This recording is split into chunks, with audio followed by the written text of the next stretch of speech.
Most of the time when I'm trying to dial in a fit or a width on a board, I just pull out my shooting board. I find that plane works really well and I can really sneak up on it. However, sometimes I need to use my table saw.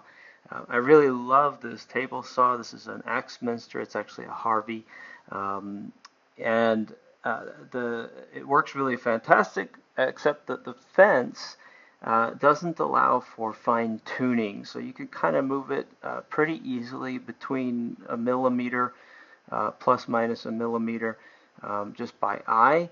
But if I'm trying to sneak up on a dimension, I really need to get a bit better than that. I've tried a few different methods with tape and cards and with very little success.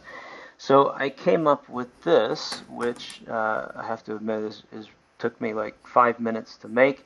It was super simple to cut out. It has a little bit of sandpaper on the back, a nut on one end, and a bolt going through it. I clamp it down to the fence or the rail on the fence, and then I just turn the bolt and I get really nice micro adjustments.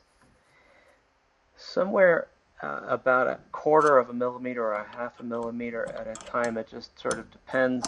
I did made two cuts on a board. First, I started off by measuring the starting distance, and I only have a pair of calipers in inches here, but and you can see that it moved it very, very little. About 7 thousandths of an inch, which is roughly 0.17 millimeters, which is good enough for me.